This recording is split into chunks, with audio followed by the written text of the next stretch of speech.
এবার আমরা আমাদের দ্বিতীয় সমীকরণটা প্রমাণ শিখব। প্রথমে আমরা শিখব গাণিতিকভাবে।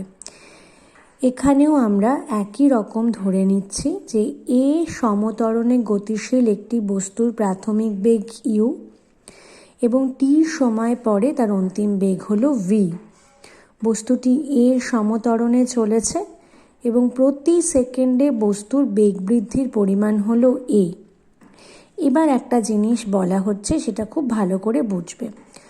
তাহলে যদি প্রতি সেকেন্ডে তার বেগ বৃদ্ধির পরিমাণ এ হয়, তাহলে যাত্রা শুরু হওয়ার 1 সেকেন্ড পরে বস্তুর বেগ নিশ্চয়ই ইউ প্লাস এ হবে, কারণ ইউ হচ্ছে প্রাথমিক বেগ আর 1 সেকেন্ডে বেগ বেড়েছে এ। এইরকমভাবে যাত্রা শেষ হওয়ার 1 সেকেন্ড আগে বস্তুর বেগ হবে ভি মাইনাস এ, কারণ অন্তিম বেগ ভি আর লাস্ট সেকেন্ডে এ বেগ বেড়েছে, তাহলে 1 সেকেন্ড আগে বেগ হবে ভি মাইনাস এ। এবার 1 সেকেন্ড পরের বেগ, যাত্রা শুরু হবার 1 সেকেন্ড পরের বেগ আর যাত্রা শেষ হবার 1 সেকেন্ড আগের বেগ দুটোকে যদি নিয়ে গড় করি, তাহলে কি হয়? U plus a plus v minus a দুটো যোগ করলাম বাই 2, তাহলে প্লাস এ মাইনাস এ কেটে গিয়ে হয়ে গেল ইউ প্লাস ভি বাই 2। ঠিক এইরকমভাবে যাত্রা শুরুর 2 সেকেন্ড পরে বস্তুর বেগ কত হবে? U plus 2a। এটা একটু ভুল আছে, যাদের বইতে ভুল আছে তারা ঠিক করে নাও।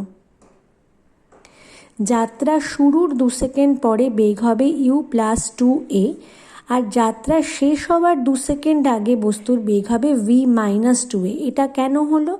এটা হলো ইউ প্রাথমিক বেগ, 2 সেকেন্ডে বেগ বেড়েছে 2a, তাহলে 2 সেকেন্ড পরে বেগ ইউ প্লাস 2a হবে।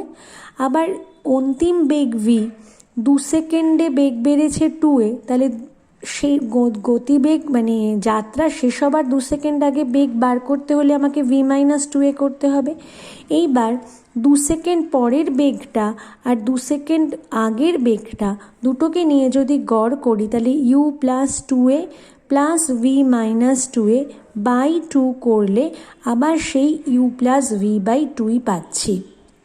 এরকমভাবে আমরা যাত্রা শুরু হওয়ার 3 সেকেন্ড পরে, যাত্রা শেষ হওয়ার 3 সেকেন্ড আগে এরমভাবে গড় করে দেখতে পারি। প্রত্যেক ক্ষেত্রে গড়টা ইউ প্লাস ভি বাই 2 হবে। তার মানে ব্যাপারটা কি দাঁড়ালো? সেটা হচ্ছে যে আমার যে গতিবেগটা ইউ থেকে বেড়ে বেড়ে ভি হয়েছে, সেটা ধরে আমাদের পক্ষে না অতিক্রান্ত দূরত্ব বার করা খুব মুশকিল। কারণ অতিক্রান্ত দূরত্বের আমরা একটাই ফর্মুলা জানি, সেটা হচ্ছে এইটা, এস ইকুয়াল টু ভিটি।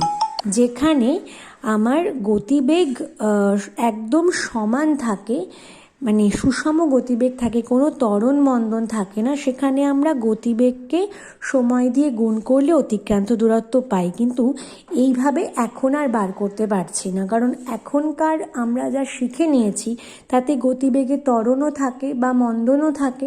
সুতরাং এখন তো সরাসরি এভাবে করা যাবে না। তো আমরা তখন কি করলাম? এইরকমভাবে গতিবেগটা দেখার চেষ্টা করলাম যে যাত্রা শুরু হওয়ার 1 সেকেন্ড পরে বেগ কত হয় আর যাত্রা শেষ হওয়ার 1 সেকেন্ড আগে বেগ কত হয়, সেটা নিয়ে আমরা গড় করে দেখলাম ইউ প্লাস ভি বাই 2 হলো। এরকমভাবে যাত্রা শুরু হওয়ার নির্দিষ্ট সময় পরের বেগ এবং যাত্রা শেষ হবার ওই নির্দিষ্ট সময়ের আগের বেগ দুটোকে যদি গড় করি, তাহলে সবসময় গড়টা ইউ প্লাস ভি বাই 2 হচ্ছে। তাহলে আমরা ধরে নিতে পারি, এটা সম্পূর্ণ ধরে নিচ্ছি যে এই যে বলছি যে ইউ থেকে গতিবেগ বেড়ে বেড়ে ভি হয়েছে, তার বদলে ধরে নিচ্ছি যে পুরো সময়টা জুড়ে সে ইউ প্লাস ভি বাই 2 এই সমবেগ নিয়ে চলেছে। এটা যদি ধরে নিই, তাহলে আমি অতিক্রান্ত দূরত্ব বার করতে পারবো সমবেগের সাথে সময়টাকে গুণ করে।